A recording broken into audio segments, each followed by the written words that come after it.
All right, Master Science students taking SCH 503.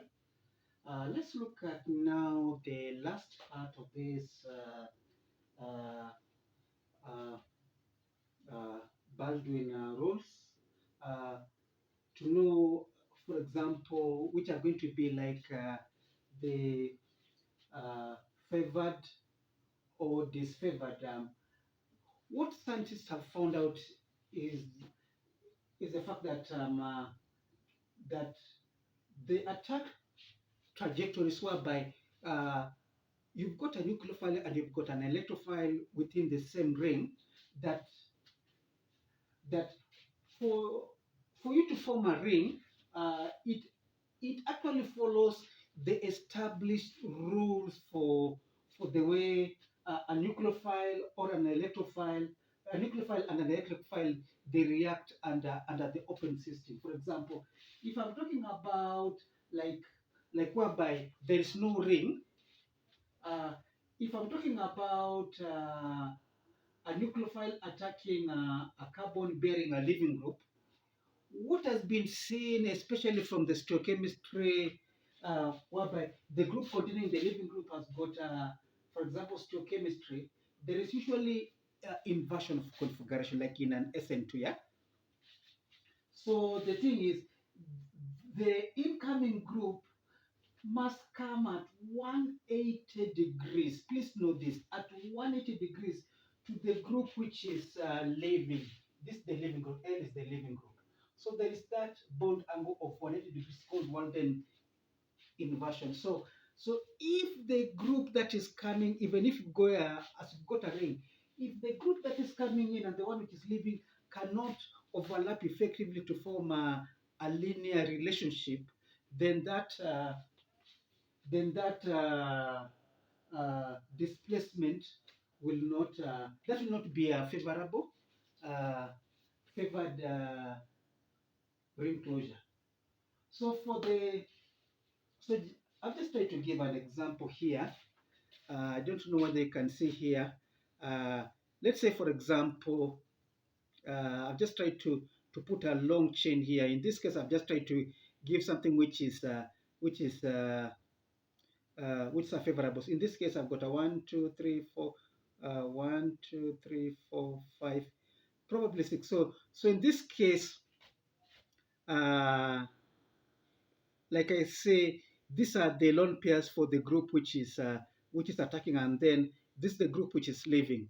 So in this case, uh, the one which is attacking, like this one, which is the blue, must come at an angle of 180 degrees to the group which is leaving here. Can you see here? So it must be able to approach at an angle of of 180 degrees. Yeah. So for all the groups whereby the group which is leaving is at 180 degrees, is at exo, it means that it is outside. All of these things from the 3 to the 7 member rings are usually favored. Uh, can you see, in this case, they are going to be favored. If, for example, I was to form something like an endo, like in this case, I've just tried to say, in this case, the group which is receiving electrons is on the inside. In this case, I will be forming a 1, 2, 3, 4, 5, 6, and 7. In this case, if I'm going to have a 7 endo, I'm going to see that the group which is coming in and the one which is receiving electrons, there's a relation. You can see I can actually almost like form an 180 degrees here. It can actually receive electrons. But let's just try to see a 6 endo. Let me just try to remove one of the groups here. For example, let me remove that one of the groups there, to say now I've got something like I want to form a ring system. I've got 1, 2, 3, 4, 5, 6. So I want to form a 6 endotet.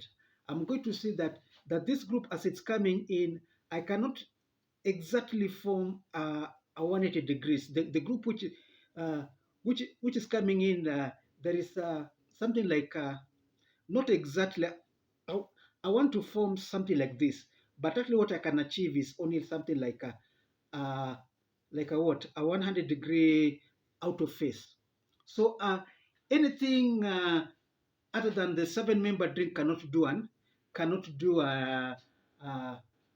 endotet. Yeah. Yeah, from the 3, 4, 5, and 6, the bond angle or the bond length is going to be too small. But for us, as I mentioned, if I'm going to add an extra atom, then I'm going to get a favorable length to which, like for a seven-member ring, I can actually get a good to which it can attack at 180 degrees. So for all exo are going to be favorable, but for the endo, it's what? It's only the seven endotate which will be what? Which will be favorable. Uh, the others are going to be disfavored. Now, if I'm dealing with a trigonal system whereby it is tetrahedral system, I'm just trying to give an example here. Just wait a minute. I'm just trying to get, yeah, for the trigonal systems. I'm just trying to say here. Um, can you see here this like the double bond, the one containing the red atom, this the black, and this the double bond. So I'm just saying that for me to get a nucleophile attacking here, it must approach at an angle of 109.5. Yeah, can you see here that angle of 109.5? So for all exosystems, the the nucleophile can easily approach at an angle of 109.5. But if it will be endo in which the group which is coming in will be it wants to approach at an angle of 109.5, to which it will be on the inside, then uh, what, uh, 6 and 7 it can approach, but I'm just trying to get something like a four-member ring, trying to approach, like in this case I want to form a one, two, three, four-member ring. It may not, even the length will not be enough. One, two, three, four. So to try to form an endo, can you see it's just not possible. Yeah. So uh,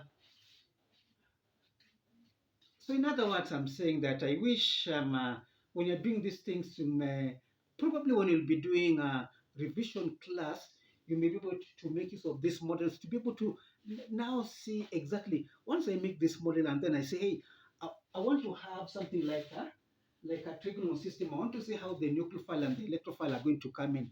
You can easily do this with a molecular model, but if I'm just trying to illustrate on the board, it can be a bit hard, but I think hopefully during the revision we'll be able to use molecular models to be able to see all of these bond angles, and if it will be something like a 3, 4, 5, 6, and then you say, hey, in this case the chain length is too small to allow this cyclization.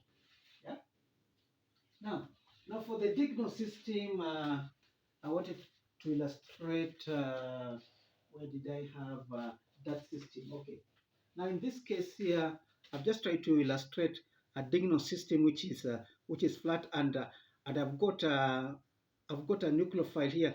Perhaps the one which is leaving. Let me just try to put a different group so that you can not the one which is okay. Let me say the one which is receiving electrons is this black one, and then the electrons will be ending up on this carbon here.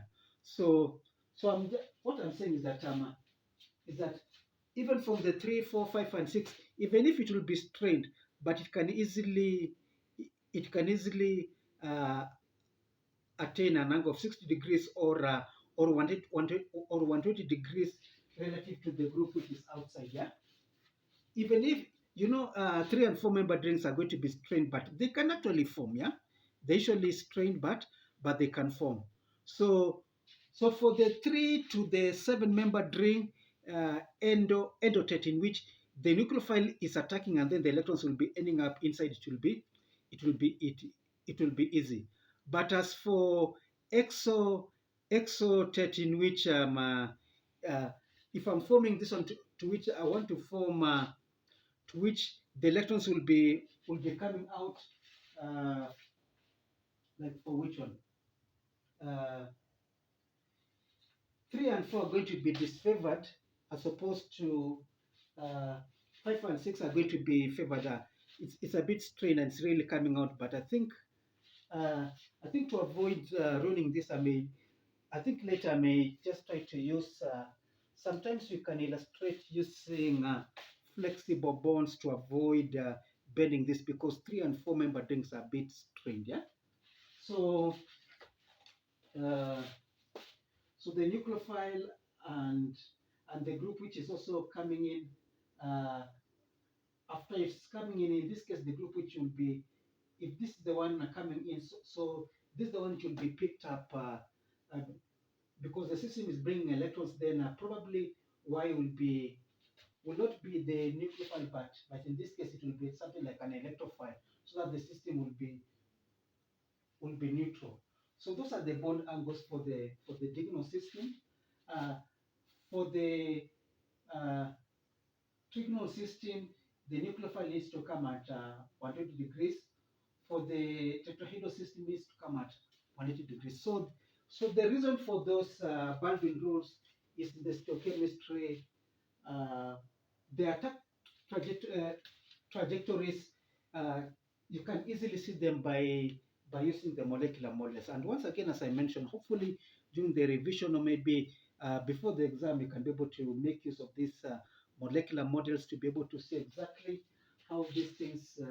You can actually show how the how the nucleophile and the electrophiles are going to be coming in to really form those systems. So I'll be able to be sending you uh, the the lecture containing examples on the Baldwin rule, so that you can see how you can be able to tackle these things experimentally. But I really hope you've really enjoyed this session, and this concludes conformation analysis that we started in looking at alkanes rotation around the carbon-carbon bond. uh, in alkanes there is free rotation, double bond and triple bond there's no rotation. And I think uh, you look at the videos to be able to refresh your mind on the conformation analysis. So after this, the next video it will be looking at uh, uh, kinetics and thermodynamics. We'll just look briefly at the thermodynamics and things called the reaction coordinate diagram, and then we'll focus mostly on the kinetics. Yeah. Yeah. So we'll mention a few things about thermodynamics. Thermodynamics, it means that you're talking about reactions in which, if they are allowed to reach equilibrium, then you're going to form the most stable product. So in this case, you'll be talking about delta G equals delta H minus T in Kelvin, multiplied by the change in the entropy. Yeah. So later we'll be seeing that uh, um, you learn more about entropy in the physical chemistry, but I'm just going to mention that one. So uh, uh, but we just try to avoid a lot of mathematics, but just the moderate mathematics to help you understand the organic chemistry. In the organic chemistry, there is not a lot of mathematics as opposed to the physical chemistry. So the next section should be dealing with kinetics and thermodynamics, and I hope you'll also be looking at the course outline to see what's going to be covered in those kinetics and thermodynamics. So I think we'll just stop there, and I hope you've really enjoyed this concluding session on the conformation analysis. Yeah, thank you very much.